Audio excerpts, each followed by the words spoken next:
Oh, welcome everybody. I'm joined today by Tim from Unparalleled Journeys. He is my partner in the South Pacific. We're gonna talk all about New Zealand today. And then on another presentation, we'll go into Australia and Fiji. So welcome, Tim. Thanks for joining me today. Darby, thank you very much, and welcome everyone. I live in New Zealand, and I'm in the South Island of New Zealand in Christchurch. And today we are going to do a presentation on New Zealand, and we're going to talk a little bit about different locations in New Zealand. Obviously, I can't talk about the whole of New Zealand because we'd be here all day, but we'll give you an overview and perhaps the best time of the year to travel to New Zealand is a good start. So here's a map of New Zealand. At the very top, you've got the North Island, and then on the bottom side of it, you've got the South Island, and the yellow dots signify the locations that we're going to chat about. Okay, great. It looks amazing. It is an amazing country. It's small. So really, if you wanted to really go in depth to New Zealand, how many days could you spend there? I think, I always say to people a minimum of 2 weeks, 14 days in country. Okay. Is good. It's a 12-hour flight. Okay, so it's 12 hours from the west coast of North America, for example, from Los Angeles, from San Francisco. It's a 12-hour flight. There's also non-stop flights from Dallas and also from Chicago, Houston, and New York. And then you let all those flights land very early in the morning in the largest city in New Zealand, which is at the top of New Zealand, which is Auckland. And that's what we're going to talk about first. The population of New Zealand is about 5.5 million people. So not many people live down here. It's beautiful. It's green and it's very clean and great lakes. And the best time to travel, the best time is in our summer, being your winter. And that really is from October through till May. Somewhere in there is the premium time to travel to New Zealand. Let's have a chat about Auckland. Auckland is a magnificent city in the North Island, 1.5 million people. It's a water-based, as you can see from some of these images, a water-based city, a harbour, the city of sails, home to the America's Cup. And there's some great hotels there. You've got your Big Park Hyatt, which is just 2 years old. It's just celebrated its second birthday, which is on the left-hand side overlooking the Viaduct Basin. And then in the fashion district in Auckland, in the Britomart area, you've got Hotel Britomart, and that is a really beautiful, stylish hotel. 2 different locations in Auckland, and we work with both of these hotels. At the very top image, you can see a vineyard, and it's looking back towards Auckland. There's a small island called Waiheke Island, which is 35 minutes by fast ferry out of downtown Auckland, and it has a collection of beautiful boutique vineyards and 2 very nice small luxury hotels on the island. So a lot of people do this as a day trip. The indigenous people are the Māori people, and they are a Polynesian descendant some 700 to 800 years ago arrived in New Zealand.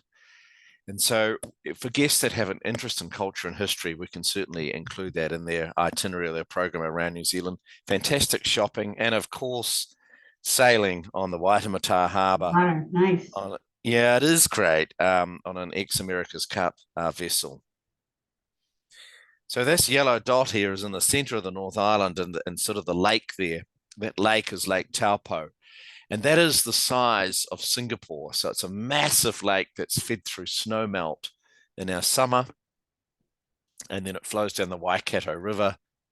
And this river is full of trout and salmon, and it produces, obviously, a great area for fishing.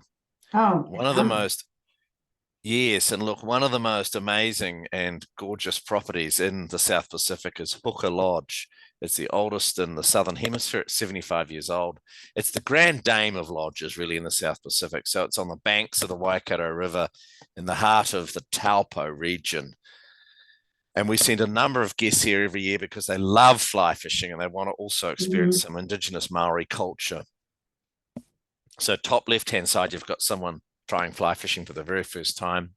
You've got the geothermal fields in the middle there, and Māori settled in this area because of the geothermal activity, and they had natural hot water bubbling out of the ground, and it made it easy for bathing and cooking and life. And then you've got a Māori, a dance troupe there. You've got the glowworm caves, of course, in the region. And really famously, you've got Hobbiton and Lord of the Rings country, where Peter Jackson, the filmmaker, filmed The Hobbit. And that's a permanent movie set. And of course, kayaking and whitewater rafting and walking in the forests, and of course, the little flightless kiwi. So there's a lot to be done in the central North Island around Rotorua and Taupo. Then I wanted to take you on a small journey to the South Island. At the very top of the South Island. You love the vineyards. Vineyards, yes. So New Zealand is very famous for its Sauvignon Blanc, and it also has Pinot Noir and Merlot and Malbec and Riesling and Chardonnay. But Marlborough at the very top of the South Island is 80% of New Zealand wine comes from this area. Oh, nice. And so we do a whole wine tour there. Absolutely. And this is my favorite hotel in the area. It's called the Marlborough. It's small. It's only got 10 rooms. And it's in the heart, as you can see on the top right-hand image. Yes. It's in the heart in the middle of the vineyards. And it's stunning. And so you can do a wine tour there. It has a beautiful hatted restaurant for guests that have a great interest in food. You can meet the chef and do a cooking lesson. You know, I think it's a beautiful hotel. And in the region, it's also home to green shell mussels. So they grow these in the sheltered waterways of the Marlborough Sounds. And so we can get out there and do some hiking, and we can go to a mussel farm and try them. We can do some wine touring at famous Cloudy Bay Vineyard. And also Peter Jackson, who is the producer of Lord of the Rings and The Hobbit. He has a collection of World War I and World War II aircraft in the area. So there's a lot to do in this region. I think it's a must-see when you travel to New Zealand. Then I wanted to touch on Queenstown. So we've gone from the top of the South Island down sort of 2/3 of the way down the island to Queenstown in the heart of the Southern Alps. And these Alps split the South Island in half, going from the top to the bottom, and that's happened from tectonic plate movement over millions of years.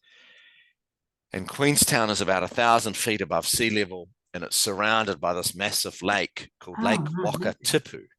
It really is stunning.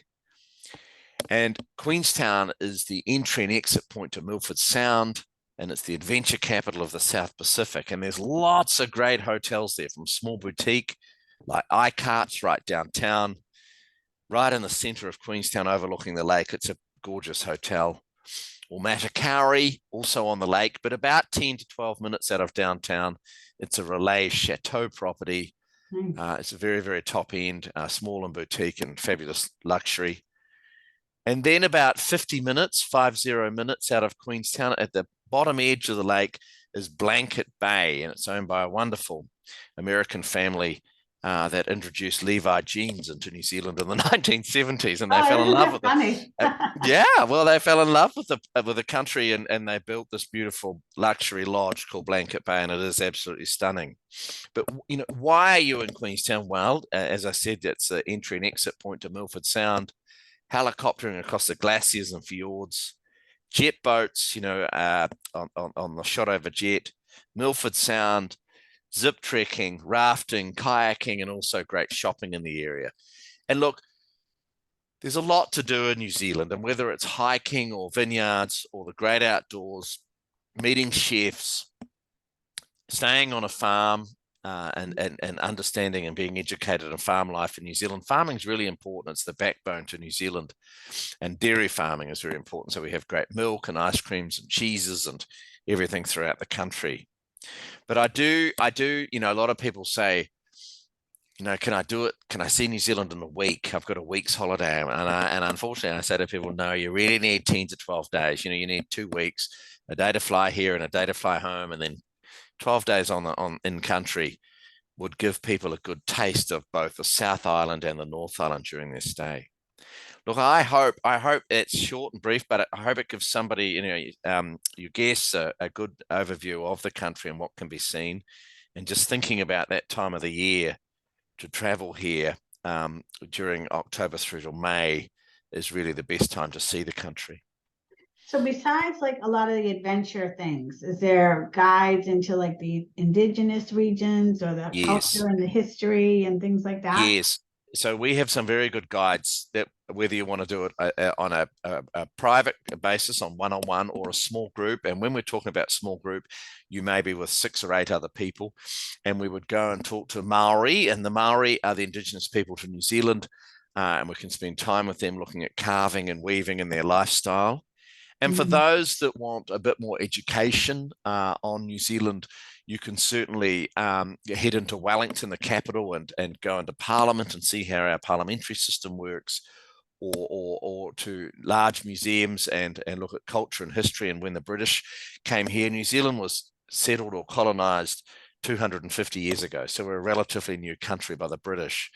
And Māori who are the indigenous people, play a very important role in the country, and also managing the country and our water and facilities.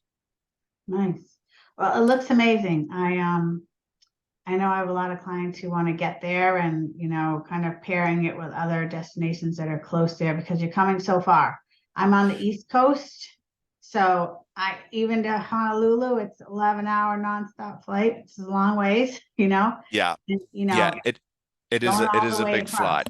Right. It is a big flight. And look, I meet most guests. There's 3 of us that do meet and greets, and we meet every guest, and I meet most guests at arrival into Auckland. All the flights arrive into Auckland in the morning, and all the documents are done electronically on Access, so everybody has the travel documents and their arrangements, and we stay in touch with all your guests as they're traveling, and look after them and keep in contact with them most days, see how they're doing, checking in with their guides. If the weather changes, making sure everything's okay with helicopter flights. And so it's a very hand-holding exercise traveling in New Zealand. Lots of people self-drive, and that's totally fine. We're happy to do that. And we also have fabulous driver guides as well to drive throughout the country. Yeah, I try to share with clients when they say, I want to drive. I say, you might want to, but you might want to think about, if the driver guide is with you, don't have to worry about anything. They'll tell you, what am I looking at over here? What area are we in?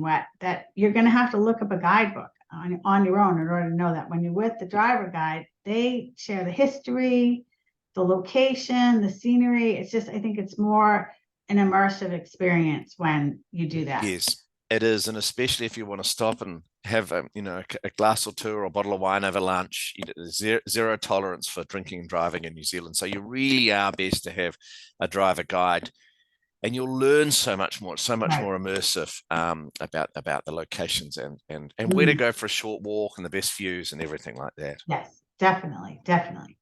Well, thank you, Tim. Well, thank you very much, and we look forward to meeting your guests on arrival and in New Zealand, and them spending a couple of weeks exploring the country. Yes, well, the scenery is absolutely breathtaking, and I think you could do so many things, from just relaxing too and taking in everything. You could go, I imagine, but you'd also want to be able to just take in, a different country and just spend the time there with the people too. Absolutely. And look, we do say to people, let's spend sort of 3 days in each location. And I know guests, when they travel here, they believe they're never going to come back. They think it's their only time, but generally people do come back a second time and explore a bit more. Right. Well, great. Well, thank you very much. Thank you very much. Wonderful.